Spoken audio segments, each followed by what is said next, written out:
జీవితంలో ఎన్నో కష్టాలు పడుతున్నారా? పొద్దున లేచినప్పటి నుంచి రాత్రి పడుకునే వరకు ఏదో ఒక ఆందోళన మిమ్మల్ని వేధిస్తూనే ఉందా? ఎంత కష్టపడినా చేతిలో చిల్లిగవ్వ మిగలడం లేదా? అయితే ఈ విషయం మీకోసమే. మన పెద్దలు ఎప్పుడూ ఒక మాట చెబుతుంటారు, మన ఇంటి గడప సాక్షాత్తు ఆ మహాలక్ష్మికి ప్రతిరూపమని.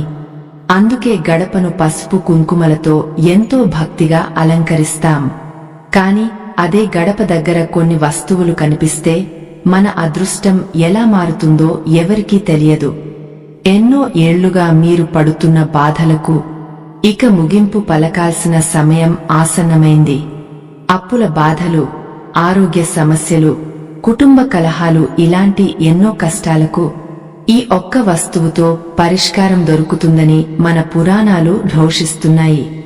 ఆ దైవం మనకు నేరుగా కనిపించి సాయం చేయకపోయినా ఇలాంటి కొన్ని సంకేతాల ద్వారా మన జీవితాలను మారుస్తుంటాడు. ఆ సంకేతాలను మనం సరిగ్గా అర్థం చేసుకుంటే చాలు, మన తలరాతను మనమే మార్చుకోవచ్చు. రామన్న అనే ఒక సామాన్య మనిషి కథను ఒకసారి గుర్తు చేసుకుందాం. పాపం, అతడు పగలు రాత్రి అనకుండా ఎంతో కష్టపడేవాడు. కాని అతనికి ఏ రోజు కూడా కడుపు నిండా భోజనం దొరికేది కాదు. తన భార్యాపిల్లల ఆకలి తీర్చలేక అతడు పడే వేదన అంతా ఇంతా కాదు. కష్టే ఫలి అని పెద్దలు అంటారు. కాని రామన్న జీవితంలో ఆ కష్టం అంతా కన్నీరుగానే మిగిలిపోయింది. ఉదయం లేవగానే ఎవరి ముఖం చూస్తున్నానో ఏమో అని తనను తాను నిందించుకునేవాడు. ఇలాంటి పరిస్థితి మీలో కూడా చాలా మందికి ఎదురయ్యే ఉంటుంది కదా. ఇంట్లో ఎప్పుడూ ఏదో ఒక గొడవ, ఒకరికొకరు మాటలు పడుతూ కన్నీళ్లు పెట్టుకోవడం, మనం ఎంత నిజాయితీగా ఉన్నా కాలం కలిసి రావడం లేదన్న ఆవేదన, ఇవన్నీ రామన్న మనసును లోపల దహించివేసేవి. అలా ఆవేదన చెందుతూ తనను తాను నిందించుకోవడం రామన్నకు దినచర్యగా మారిపోయింది. చుట్టుపక్కల వాళ్లు కూడా అతన్ని ఒక దురదృష్టవంతుడిగా చూడటం మొదలుపెట్టారు. ఏ పని మొదలుపెట్టినా అందులో ఏదో ఒక అడ్డంకి వచ్చి పడేది. దీంతో అతని ఆత్మవిశ్వాసం పూర్తిగా దెబ్బతింది. ఒకరోజు రాత్రి ఆ దేవుడి ముందు నిలబడి రామన్న గుండెలు పగలేలా ఏడ్చాడు. నా తలరాతను ఇలా ఎందుకు రాశావు తండ్రి అంటూ ఆక్రోశించాడు. నాకు బతికే దారి చూపించు, లేకపోతే ప్రాణాలు తీసుకుంటాను అని కన్నీరు మున్నీరుగా విలపించాడు. ఆర్తనాదం ఆకాశాన్ని తాకింది. దేవుడు ఎప్పుడూ తన భక్తుల కన్నీళ్లను చూస్తూ ఊరుకోడు కదా. ఆ రాత్రి రామన్నకు కలలో ఒక అద్భుతమైన దృశ్యం కనిపించింది. తెల్లటి వస్త్రాలు ధరించిన ఒక వృద్ధురాలు నవ్వుతూ అతని వైపు చూసింది. నాయనా, రేపు ఉదయం నీ ఇంటి గడప దగ్గర ఒక వింత కనిపిస్తుంది అని చెప్పి మాయమైంది. రామన్న ఉలిక్కిపడి నిద్రలేచాడు. కలలో కనిపించిన ఆ వృద్ధురాలు ఎవరు? ఆమె చెప్పిన మాటల అర్థం ఏమిటి అని ఆలోచనలో పడ్డాడు. తెల్లవారే వరకు అతనికి కంటిమీద కునుకు రాలేదు. మనసులో ఏదో తెలియని ఆరాటం, భయం మొదలయ్యాయి. సూర్యుడు ఇంకా ఉదయించలేదు. బయట అంతా మంచు కమ్మేసి ఉంది. పక్షుల కెలకల రావాలు ఇప్పుడిప్పుడే మొదలయ్యాయి. రామన్న మెల్లగా వెళ్లి తన ఇంటి తలుపులు తెరిచాడు. గడప దాటి బయటకు అడుగుపెట్టబోయిన అతనికి ఒక వింత దృశ్యం కంటబడింది. గడప మధ్యలో పసుపు రంగులో మెరుస్తూ ఒక చిన్న వస్తువు అతనికి కనిపించింది. అది ఒక లక్ష్మీ గవ్వ. దాని చుట్టూ కుంకుమ, కొన్ని అక్షింతలు చల్లి ఉన్నాయి. ఇది ఇక్కడికి ఎలా వచ్చింది అని రామన్న ఆశ్చర్యపోయాడు. ఇరుగు పెరుగు వాళ్లు ఎవరైనా పెట్టారా అంటే అంత ఉదయాన్నే ఎవరూ నిద్రలేచే అవకాశం లేదు. పైగా ఆ గవ్వ పక్కన ఎవరి పాదముద్రలు లేవు. అదంతా చూస్తుంటే అది దైవ సంకల్పంగానే అతనికి అనిపించింది. మన జీవితంలో కూడా ఇలాంటి అద్భుతాలు ఎన్నో జరుగుతుంటాయి. కాని మనలో చాలా మంది వాటిని పట్టించుకోరు. ఉదయాన్నే గడప దగ్గర పసుపు రంగు గవ్వ లేదా తులసి దళం కనిపిస్తే సాక్షాత్తు ఆ లక్ష్మీదేవి మన ఇంటికి వచ్చిందని పురాణాలు చెబుతున్నాయి. వేదాల్లో, అరుదైన గ్రంథాల్లో మాత్రమే ఇలాంటి రహస్యాలు దాగ ఉన్నాయి. పూర్వం నల మహారాజు శని ప్రభావంతో అన్ని కోల్పోయి అడవుల పాలైనప్పుడు ఇలాంటి ఒక దైవిక సంకేతమే అతనికి మళ్లీ రాజ్యాన్ని తెచ్చిపెట్టింది అని పెద్దలు చెబుతారు. ఆ అరుదైన రహస్యమే ఇప్పుడు మనం తెలుసుకోబోతున్నాం.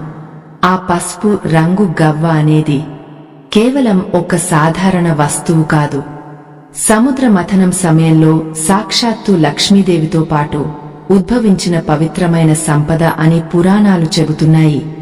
ఆ గవ్వ ఎక్కడ ఉంటే అక్కడ దారిద్ర్యం ఉండదని అంటారు. మీరు ఎన్ని పూజలు చేసినా, ఎన్ని గుళ్ళు తిరిగినా దక్కని పుణ్యం ఈ ఒక్క చిన్న విషయాన్ని అర్థం చేసుకోవడం వల్ల కలుగుతుంది. మీ ఇంట్లో ఉన్న దారిద్ర్యం మొత్తం పారిపోవాలంటే గడప దగ్గర కనిపించే ఈ వస్తువును ఏం చేయాలో తెలుసుకోవాలి. అది తెలిస్తే మీ జీవితం మారిపోయినట్లే. రామన్న ఆ గవ్వను చేతుల్లోకి తీసుకున్నాడు. దానికి కళ్ళకద్దుకుని ఇంటి పూజా మందిరంలో పెట్టుకున్నాడు. అప్పటినుంచి అతని జీవితంలో ఊహించని మార్పులు మొదలయ్యాయి. అతను పట్టిన మట్టి కూడా బంగారంగా మారడం ప్రారంభమైంది. అప్పుల వాళ్ల బాధలు తీరిపోయాయి. ఇంట్లో ఆనందం వెల్లివెరిసింది. కేవలం ఆ ఒక్క వస్తువు అతని దిశను మార్చేసింది. మరి ఆ వస్తువును రామన్న ఎలా పూజించాడు? దాని వెనుక ఉన్న ఆ మంత్రం ఏమిటి? అది మనకు ఎలా ఉపయోగపడుతుంది అనే విషయాలు ఎంతో ముఖ్యం. మీరు కూడా ఇలాంటి కష్టాలను అనుభవిస్తూ ఉంటే మీ ప్రతి సమస్యకు ఒక అద్భుతమైన దారి దొరకబోతోంది.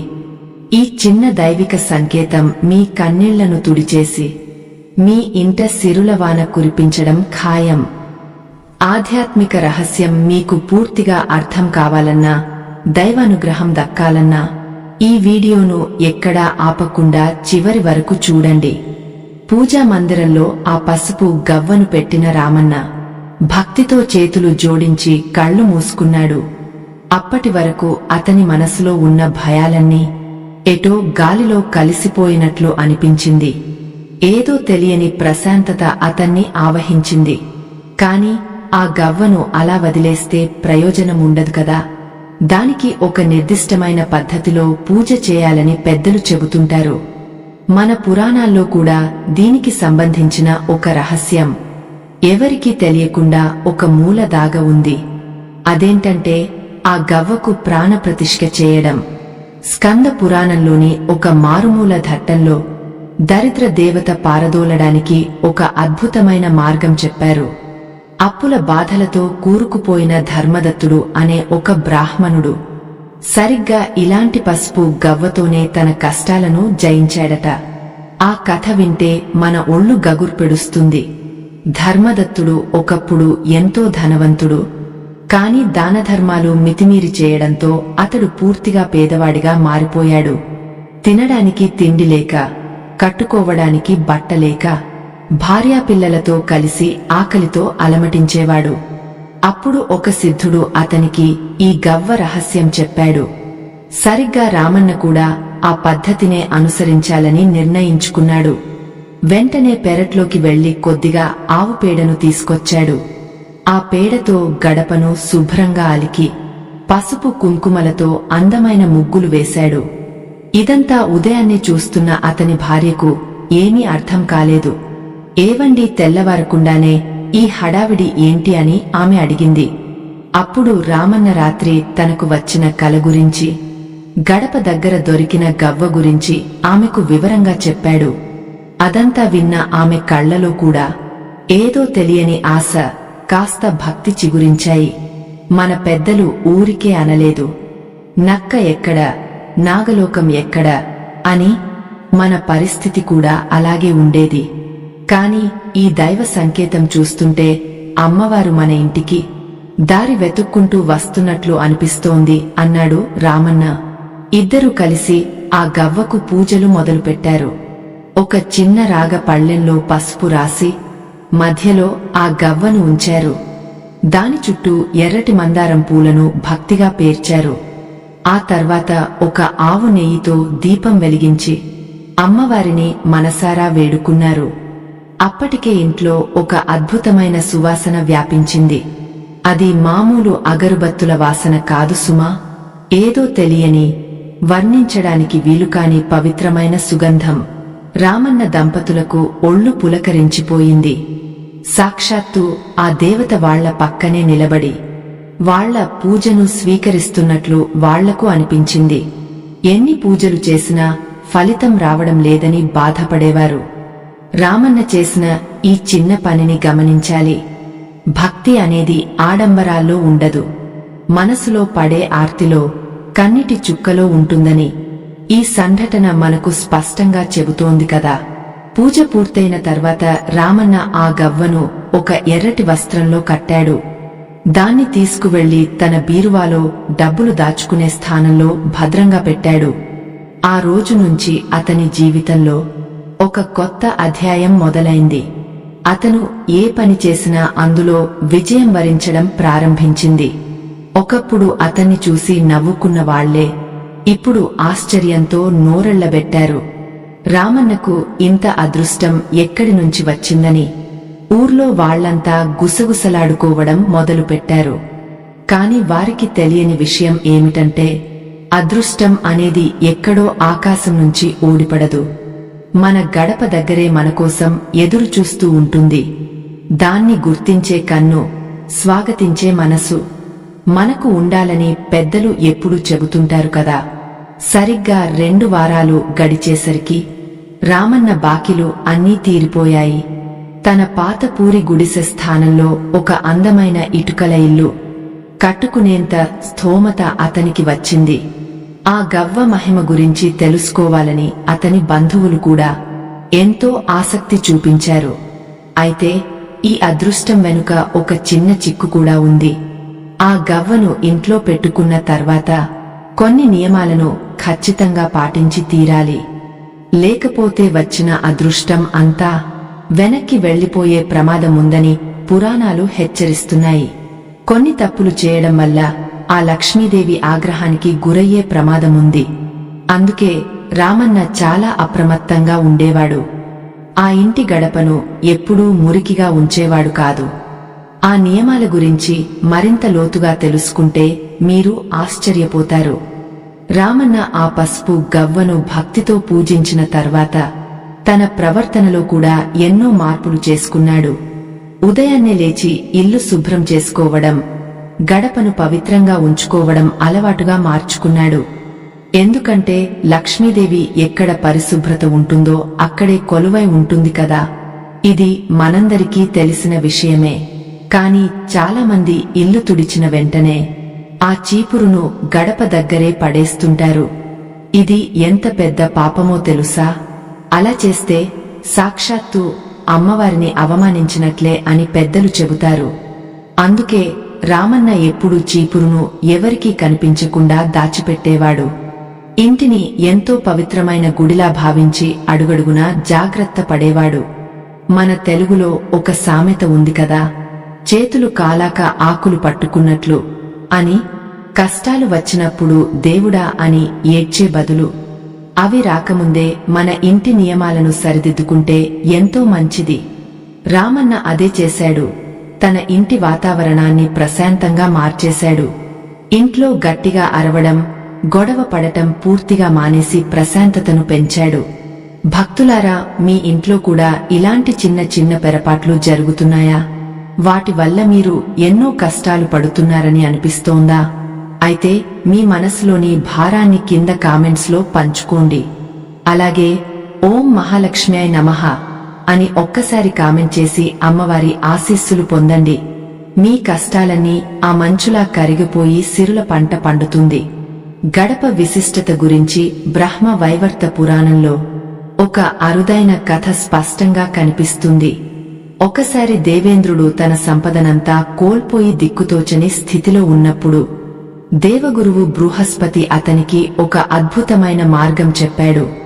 ప్రతిరోజు ఉదయాన్నే ఇంటి గడపకు నమస్కరించి ఆ పసుపు నీళ్లు చల్లితే కష్టాలు తొలగిపోతాయని ఎంతో వివరంగా బోధించాడు.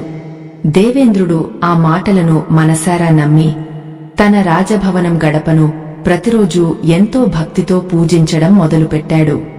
ఆశ్చర్యంగా కొన్ని రోజుల్లోనే అతని పోయిన వైభవం మళ్లీ అతన్ని వెతుక్కుంటూ వచ్చింది. ఇదంతా చూస్తే గడపకు ఎంత అపారమైన శక్తి ఉందో మనకు ఇట్టే స్పష్టంగా అర్థమవుతుంది కదా. రామన్న కూడా అదే నమ్మకంతో ముందడుగు వేసి తన వ్యవసాయం పనుల్లో పూర్తిగా నిమగ్నం అయ్యాడు.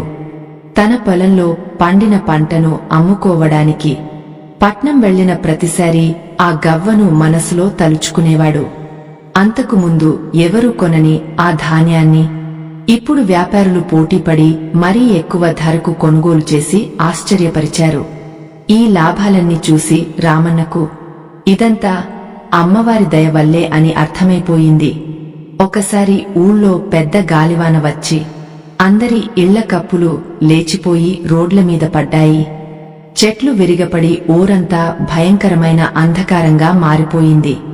కాని రామన్న ఇల్లు మాత్రం ఆ తుఫానును తట్టుకుని ఒక చిన్న గీత కూడా పడకుండా సురక్షితంగా నిలబడింది. నిజానికి పసుపు రంగు గవ్వను ఇంట్లో పెట్టుకోవడం వల్ల నరదిష్టి, చెడుగాలులు దరిచేరవని జ్యోతిష్య శాస్త్రం ఘోషిస్తోంది. అది ఇంట్లోకి వచ్చే నెగటివ్ ఎనర్జీని అడ్డుకునే ఒక అదృశ్య కవచంలా అద్భుతంగా పనిచేస్తుంది.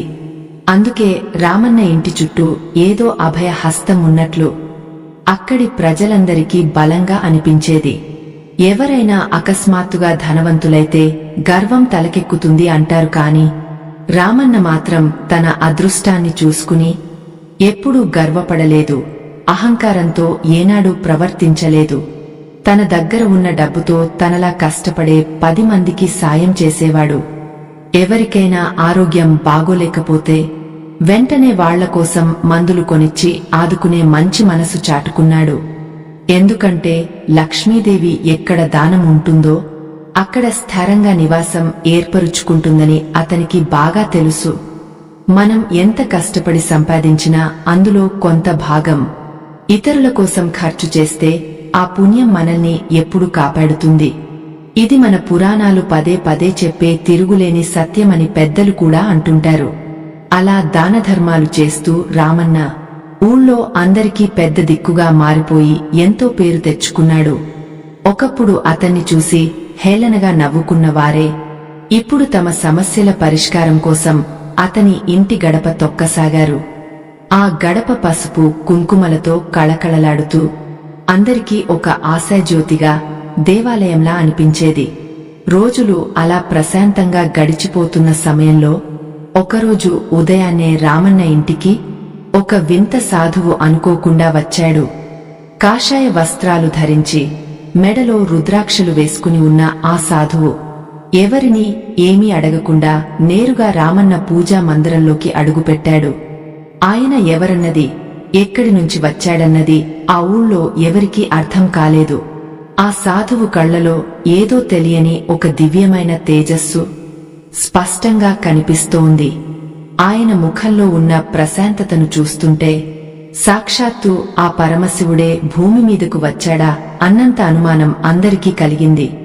రామన్న కూడా ఆయనను అడ్డుకునే సాహసం చేయలేక అలా చేతులు కట్టుకుని మౌనంగా ఉండిపోయాడు.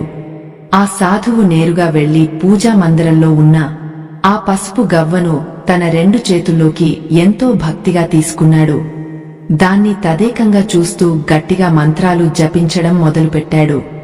ఆ సమయంలో ఆ ఇంటి వాతావరణం అంతా ఒక్కసారిగా మారిపోయి ఏదో అదృశ్య శక్తితో నిండిపోయినట్లు రామన్నకు అనిపించింది. కాసేపటి తర్వాత ఆ సాధువు మెల్లగా కళ్ళు తెరిచి, నాయనా, ఈ గవ్వ సామాన్యమైనది కాదు అని అన్నాడు. సముద్ర మథనంలో ఉద్భవించిన పవిత్రమైన వస్తువుల్లో ఇది కూడా ఒకటి అని ఆయన గంభీరమైన స్వరంతో చెప్పాడు. అది విన్న రామన్న ఆశ్చర్యంతో నోరెళ్లబెట్టాడు. తన కళ్లను తానే నమ్మలేకపోయాడు. ఇలాంటి ఒక దైవిక సంపదను కాపాడుకోవడం అంత సులభమైన విషయం కాదని ఆ సాధువు గట్టిగా హెచ్చరించాడు. లక్ష్మీదేవి ఎంతో చంచలమైనది అని మన పురాణాలు స్పష్టంగా చెబుతున్నాయి కదా. ఆమె ఒకే చోట స్థిరంగా ఉండాలంటే ఇంటి యజమాని ఎంతో నిష్ఠతో వ్యవహరించాలని ఆయన సవివరంగా వివరించాడు. మన తెలుగులో కంచె చేను మేసినట్లు అనే సామెత ఉంది కదా. మనం కాపాడుకోవాల్సిన ధర్మాన్ని మనమే వదిలేస్తే వచ్చిన అదృష్టం కూడా చేజారిపోతుందని ఆయన పదే పదే గుర్తుచేశాడు. ముఖ్యంగా ఈ గవ్వ ఉన్న ఇంట్లో ఎట్టి పరిస్థితుల్లోనూ మాంసాహారం వండకూడదని గట్టిగా చెప్పాడు. పరిశుభ్రత ఎంతో అవసరమని సూచించాడు. అలాగే ఆడవారిని కించపరిచే మాటలు ఎప్పుడూ మాట్లాడటం, ఇంటికి వచ్చిన ముత్తైదువులను అవమానించడం లాంటివి చేస్తే ఆ లక్ష్మీదేవి తక్షణమే ఆ ఇంటిని వదిలి శాశ్వతంగా వెళ్లిపోతుందని అన్నాడు. రామన్న భార్య ఇదంతా విని భయంతో వణికిపోతూ సాధువు పాదాలపై పడి కన్నీళ్లు పెట్టుకుంటూ నమస్కరించింది. తల్లి భయపడకు, మీరు ఎంతో పుణ్యం చేసుకున్నారు కాబట్టే ఈ అద్భుతమైన వస్తువు మీ ఇంటి గడపను చేరుకుందని ఆ సాధువు ఆమెను ఓదార్చుతూ మనసారా ఆశీర్వదించాడు. గరుడ పురాణంలో చెప్పిన ఒక చిన్న కథను ఆయన వారితో ఎంతో ఆసక్తికరంగా పంచుకుని వాళ్ల భయాన్ని పోగొట్టాడు. పూర్వం మాల్యవంతుడు అనే ఒక వ్యాపారి ఇలాంటి ఒక పవిత్రమైన వస్తువు దొరికినప్పుడు గర్వంతో విర్రవీగాడట. పేదలను దారుణంగా అవమానిస్తూ తన ధనమే శాశ్వతం అనుకున్నాడట. ఆ గర్వం వల్లే అతడు తన ఆస్తులు అన్నీ కోల్పోయి మళ్లీ రోడ్డున పడ్డాడని సాధువు ఎంతో వివరంగా చెప్పాడు. గర్వం పనికిరాదన్నాడు. మీరు ఆ మాల్యవంతుడిలా కాకుండా ఎంతో వినయంతో దానధర్మాలు చేస్తూ గౌరవంగా బతుకుతున్నారు. అందుకే ఈ పసుపు గవ్వ మీ ఇంట్లో మరింత కాంతివంతంగా పవిత్రంగా ప్రకాశిస్తోంది అని ఆయన సంతోషంగా చెప్పాడు. ఆ మాటలతో రామన్న దంపతుల మనసులోని భారం అంతా పూర్తిగా దిగిపోయి కాస్త స్థిమితపడ్డారు. కాని నాయనా, ఈ లోకంలో మంచివాళ్లకు ఎప్పుడూ ఏదో ఒక రూపంలో కఠినమైన పరీక్షలు వస్తూనే ఉంటాయి. నీకు కూడా త్వరలో ఒక పెద్ద ఆపద రాబోతోంది అని ఆ సాధువు చెప్పగానే ఇంట్లో మళ్లీ భయంకరమైన నిశ్శబ్దం ఆవరించింది. ఆ మాట వినగానే రామన్నకు గుండె ఆగినంత పనైంది. భయంతో చెమటలు పట్టాయి. నీకు ఉన్న సంపదను చూసి కళ్లు కుట్టిన ఒకరు నీమీద భయంకరమైన చేతబడి ప్రయోగం రహస్యంగా చేయబోతున్నారని సాధువు ఒక చేదు నిజాన్ని నిర్మోహమాటంగా బయటపెట్టాడు. అది నీ ప్రాణాలకే ముప్పు తెచ్చే అవకాశముందని ఆయన కళ్లు మూసుకుని దీర్ఘంగా ఆలోచిస్తూ అన్నాడు. శత్రువుల గురించి జాగ్రత్త పడమన్నాడు. ఆ మాట వినగానే రామన్నకు ఒక్కసారిగా ఏడుపు వచ్చేసింది. స్వామి, దయచేసి మమ్మల్ని ఈ ప్రాణాపాయ స్థితి నుంచి కాపాడండి అంటూ ఆయన కాళ్లమీద పడి కన్నీరు మున్నీరుగా విలపించాడు. నా భార్యాపిల్లలను అనాథలను చేసి నన్ను దూరం చేయకండి అంటూ ప్రాధేయపడ్డాడు. ఇదంతా చూసి ఆ సాధువు మనసు కరిగిపోయింది. భయపడకు నాయనా, ఆ పరమశివుడి అపారమైన దయ వల్ల నీకు ఆ గండం నుంచి ప్రాణాలతో బయటపడే మార్గం నేనే చెబుతాను అన్నాడు. ఈ రాత్రికి కారుచీకటి అమావాస్య రాబోతోంది. ఆ దుష్ట శక్తులు అప్పుడే అత్యంత దారుణంగా విజృంభిస్తాయని ఆయన ఒక భయంకరమైన నిజాన్ని వెల్లడించాడు. విరుగుడు కూడా సిద్ధం చేయమన్నాడు. ఈలోపు రామన్న ఆ సాధువుకు ఆకులో భోజనం పెట్టి ఎంతో భక్తితో ఆయన సేవలో పూర్తిగా నిమగ్నమయ్యాడు. ఎందుకంటే ఇంటికి వచ్చిన అతిథి సాక్షాత్తు దేవుడితో సమానం కదా. అందులోనూ ఇలాంటి కష్ట సమయంలో వచ్చినందున ఆయనే తమకు దారి చూపుతాడని రామన్న బలంగా నమ్మాడు. ఆశగా ఆయన వైపే చూస్తున్నాడు. ఈ ఆధ్యాత్మిక కథలను మీకు అందించడానికి మా బృందం ఎంతో పరిశోధన చేస్తూ రాత్రింబవళ్లు విశ్రాంతి లేకుండా శ్రమిస్తోంది. మా ఈ చిన్న ప్రయత్నానికి మీరు కూడా కొద్దిగా అండగా నిలవాలని కోరుకుంటున్నాము. మీకు తోచినంత ఆర్థిక సాయం మా స్కానర్ ద్వారా పంపిస్తే మరిన్ని అద్భుతమైన పురాతన కథలను మీ ముందుకు తీసుకురావడానికి ఎంతో సహాయపడుతుంది. చీకటి పడుతున్న కొద్దీ ఆ ఊర్లో వాతావరణం ఏదో భయంకరంగా మారిపోవడం నెమ్మదిగా మొదలైంది. గాలి వేగం విపరీతంగా పెరిగ కుక్కలు వింతగా అరవడం ప్రారంభించాయి. ఈ రోజు రాత్రి రామన్న ఇంట్లో ఎలాంటి ప్రాణాపాయ విపత్తు జరగబోతోందో అని ఊరంతా వణికిపోయింది. ఆ సాధువు మాత్రం ఎంతో ప్రశాంతంగా ధ్యానంలో కూర్చున్నాడు. అమావాస్య చీకట్లు ముంచుకొచ్చే కొద్దీ రామన్న గుండెల్లో తెలియని భయం అంతకంతకు పెరిగిపోవడం మొదలైంది. ఇంట్లో ఏ మూల నుంచి ఏ ఆపద వస్తుందో అని భార్యాపిల్లలు ఇద్దరూ వణికిపోతూ ఒక మూల బిక్కుబిక్కుమంటూ కూర్చున్నారు. బయట గాలి హోరు కూడా క్షణక్షణం మరింత భయంకరంగా వినపడుతోంది. సరిగ్గా అర్ధరాత్రి 12 గంటలు దాటుతున్న సమయంలో వాళ్ల ఇంటి తలుపులు ఎవరో బలంగా బాదినట్లు పెద్ద శబ్దం వచ్చింది. ఒక్కసారిగా ఇంట్లో ఉన్న దీపాలన్నీ కొడిగట్టుకుని గది మొత్తం కారుచీకటిగా ఎంతో భయానకంగా మారిపోయింది. రామన్నకు చెమటలు పట్టి ఏం చేయాలో పాలుపోని స్థితిలో ఉండిపోయాడు. అప్పుడే ధ్యానంలో ఉన్న ఆ సాధువు మెల్లగా కళ్ళు తెరిచి వెంటనే వెళ్లి ఆ పసుపు గవ్వను తీసుకురావాలని రామన్నకు గట్టిగా చెప్పాడు. రామన్న గజగజ వణుకుతూనే వెళ్లి పూజా మందిరంలో ఉన్న ఆ అద్భుతమైన గవ్వను తీసి ఆయన చేతిలో ఎంతో భయంగా పెట్టాడు. సాధువు దాన్ని పట్టుకుని కళ్ళు మూసుకుని ఏదో మంత్రం చదివాడు. మన పెద్దలు ఎప్పుడు చెబుతారు కదా, దేవుడి మీద భారం వేస్తే కొండంత కష్టం కూడా ఘోరంతగా మారిపోతుందని. ఇప్పుడు రామన్న పరిస్థితి చూస్తుంటే అది 100కి 100 నిజమనిపిస్తోంది. ఆ సాధువు గవ్వను చేతిలో పట్టుకోగానే అందులోంచి ఒక అంతుచిక్కని పసుపు రంగు వెలుగు బయటకు వచ్చింది.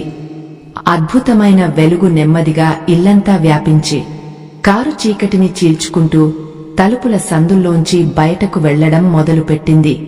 అప్పుడు బయట నుంచి ఎవరో విపరీతమైన నొప్పితో హాహాకారాలు చేస్తూ అరుస్తున్న భయంకరమైన శబ్దాలు వాళ్లకు స్పష్టంగా వినిపించాయి. ఆ కేకలు వింటుంటే ఎవరికైనా గుండె ఆగిపోయేంత వణుకు పుడుతుంది. దుష్ట శక్తులు ఎప్పుడైనా పవిత్రమైన దైవ వస్తువుల ముందు తలవంచాల్సిందేనని మన పురాణాల్లో ఎన్నో నిదర్శనాలు ఉన్నాయి. పూర్వం హిరణ్యకశిపుడు దేవుడే లేడని అహంకరించినప్పుడు ఉగ్ర నరసింహుడి ముందు ఎలా బూడిద అయిపోయాడో మనందరికీ తెలుసు కదా. ఇప్పుడు ఇక్కడ కూడా అదే జరుగుతోంది అన్నమాట. సాధువు ఆ వెలుగుతున్న గవ్వను తీసుకువెళ్లి నేరుగా వాళ్ల ఇంటి గడప మీద ఎంతో జాగ్రత్తగా ఉంచాడు.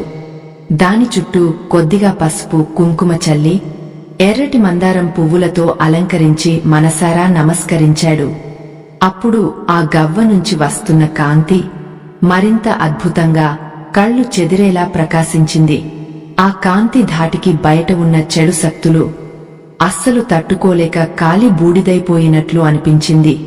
అప్పటి వరకు భయంకరంగా వీచిన గాలి ఒక్కసారిగా ఆగిపోయి ఆ ప్రాంతమంతా ఏదో తెలియని అద్భుతమైన ప్రశాంతత అలుముకుంది.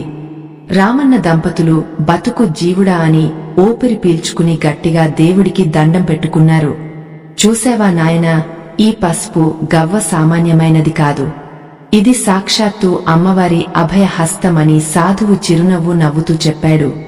నిన్ను నాశనం చేయాలని వచ్చిన శత్రువుల చేతబడి అంతా ఈ గడప దాటలేక వెనక్కి తిరిగి వాళ్లనే నాశనం చేసిందని ఆయన స్పష్టం చేశాడు. ఇది విన్న రామన్న కళ్లలో సంతోషంతో ఆనంద భాష్పాలు రాలాయి. నీ నిజాయితీ, దానగుణమే ఈ రోజు నీ ప్రాణాలను కాపాడేలా చేశాయని ఆ వింత సాధువు ఎంతో మెచ్చుకున్నాడు. ఎప్పుడైతే మనం పరులకు మేలు చేస్తామో ఆ దేవుడు మనకు ఏదో ఒక రూపంలో రక్షణ కవచంలా నిలబడతాడు. ఈ సంఘటన మనందరికీ జీవితంలో ఒక గొప్ప కనువిప్పు లాంటిది కదా. ఇకపై నీకు, నీ కుటుంబానికి ఎలాంటి ఆపద రాదు. ఆ మహాలక్ష్మి దేవి ఎల్లప్పుడూ మీ ఇంట కొలువై ఉంటుందని సాధువు వాళ్లని మనసారా ఆశీర్వదించి దైవ ధ్యానంలో మునిగిపోయాడు. తెల్లవారుజాము అవుతుండగా ఆయన ఎవరికీ చెప్పకుండా ఎక్కడికి వెళ్తున్నారో ఎవరికీ తెలియకుండా వచ్చిన దారినే మౌనంగా నడిచి వెళ్లిపోయాడు. ఉదయం నిద్రలేచిన ఊరి జనమంతా రాత్రి జరిగిన భయంకరమైన శబ్దాలకు బాగా భయపడిపోయి రామన్న ఇంటికి ఏమైందో అని కంగారుగా పరుగెత్తుకుంటూ వచ్చారు. కాని అక్కడ ఏమీ జరగనట్లు అంతా ప్రశాంతంగా ఉండటం చూసి ఊళ్ళో వాళ్లంతా ఎంతో ఆశ్చర్యపోయి నోరెళ్లబెట్టారు. అప్పుడు రామన్న రాత్రి జరిగిన అద్భుతం గురించి అందరికీ పూసగుచ్చినట్లు వివరంగా చెప్పాడు. అప్పటినుంచి ఆ ఊరి ప్రజలందరూ ఇంటి గడపను సాక్షాత్తు దేవాలయంగా భావించి ఎంతో నిష్టగా పూజించడం మొదలుపెట్టారు. ప్రతి ఒక్కరూ ఉదయాన్నే లేచి గడపకు పసుపు రాసి అందమైన ముగ్గులు వేసి కుంకుమ బొట్లు పెట్టి భక్తిగా నమస్కరించేవారు. దీంతో ఆ ఊరంతా పచ్చగా సుభిక్షంగా ఎంతో కళకళలాడుతూ మారిపోయింది. మన ఇళ్లల్లో కూడా గడపను ఎప్పుడూ ఇలా పవిత్రంగా ఉంచుకుంటే ఎలాంటి చెడు శక్తులైనా మన దరిచేరడానికి ఖచ్చితంగా భయపడతాయని పెద్దలు ఎప్పుడూ చెబుతూ ఉంటారు. మరి రామన్న జీవితంలో ఆ తర్వాత ఇంకేం అద్భుతాలు జరిగాయి? ఆ పవిత్రమైన పసుపు గవ్వను అతను జీవితాంతం ఎలా కాపాడుకున్నాడో అన్నది ఎంతో ఆసక్తికరం. రామన్న ఆ పసుపు గవ్వను తన ప్రాణానికి ప్రాణంగా చూసుకోవడం మొదలుపెట్టాడు. ప్రతి పండగకు, పర్వదినాలకు దానికి ప్రత్యేకంగా ఆకుపూజలు, కుంకుమార్చనలు చేసి ఎంతో భక్తిగా నైవేద్యం సమర్పించేవాడు. రోజులు గడిచే కొద్దీ అతని వ్యవసాయంలో, వ్యాపారంలో లాభాలు ఎవరూ ఊహించని విధంగా అనూహ్యంగా పెరగడం ప్రారంభించాయి. అతను ఏ పని మొదలుపెట్టినా అందులో అద్భుతమైన విజయం వరించి అతను పట్టిన మట్టి కూడా అక్షరాల బంగారంగా మారిపోయిందని ఊళ్ళో జనాలు ఎంతో ఆశ్చర్యంగా మాట్లాడుకుంటూ అతని ఎదుగుదలను చూసి అబ్బురపడేవారు. ఆ ఊర్లో ఏ చిన్న శుభకార్యం జరిగినా, జాతరలు, పండుగలు వచ్చినా దానికి రామన్నే ముందుండి నడిపించే ఒక పెద్ద స్థాయికి, ఊరి పెద్దగా అతడు ఎదిగపోయాడు. కాని రామన్నకు తనకున్న ఆస్తులను, భవనాలను, ధనాన్ని చూసుకుని గర్వంతో మురిసిపోవడం కంటే ఎదుటివారి కష్టాలను తీర్చడమే ఎల్లప్పుడూ ఎక్కువ ఆనందాన్ని, ఆత్మతృప్తిని ఇచ్చేది. ఎవరైనా సాయం కోసం ఆశగా కన్నీళ్లతో తన ఇంటి గడప తొక్కితే చాలు, వారికి అస్సలు లేదనకుండా తన చేతనైన ఆర్థిక సాయం చేసి వారికి కడుపు నిండా భోజనం పెట్టి మరీ పంపించేవాడు. ఆకలితో ఉన్న పేదలకు, బాటసారులకు ప్రతిరోజూ అన్నదానం చేయడం అనేది రామన్న దంపతులకు ఒక పవిత్రమైన దైవకార్యంలా, జీవిత బాధ్యతలా పూర్తిగా మారిపోయింది. మన తెలుగులో పెద్దలు ఎప్పుడూ ఒక అద్భుతమైన మాట అంటారు కదా, ధర్మో రక్షతి రక్షితః అని. అంటే మనం నిస్వార్థంగా ధర్మాన్ని కాపాడితే ఆ ధర్మమే కష్ట సమయంలో, ఆపద సమయంలో మనల్ని కంటికి రెప్పలా కాపాడుతుందని దాని పరమార్థం. రామన్న కుటుంబం పొందిన ఈ గొప్ప విజయాల వెనుక ఆ వేద వాక్యం 100కి 100 అక్షర సత్యంగా రుజువైంది. రామన్న చేసిన ఆ పుణ్యకార్యాలు, పేదలకు పెట్టిన ఆ పట్టెడన్నమే అతని కుటుంబానికి, రాబోయే తరాలకు ఎప్పటికీ తరగని ఒక బలమైన అదృశ్య రక్షణ కవచంలా మారాయి.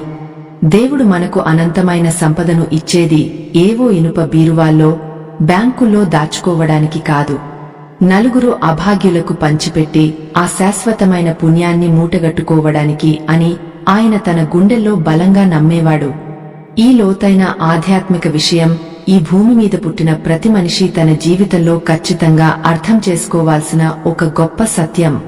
ఇలాంటి పురాతనమైన మరియు అద్భుతమైన ఆధ్యాత్మిక రహస్యాలను మీదాకా తీసుకురావడానికి మా బృందం రాత్రింబవళ్లు ఎంతో శ్రమిస్తూ ఎన్నో పవిత్ర గ్రంథాలను అన్వేషిస్తోంది.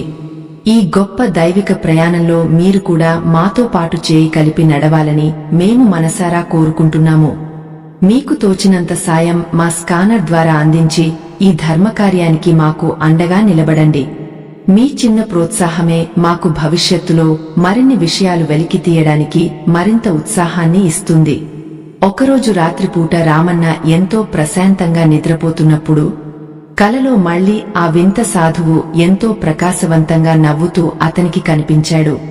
నాయనా, నీ మంచి మనసు, నీ నిస్వార్థమైన దానగుణం చూసి సాక్షాత్తు ఆ లక్ష్మీదేవి ఎంతో సంతోషించింది.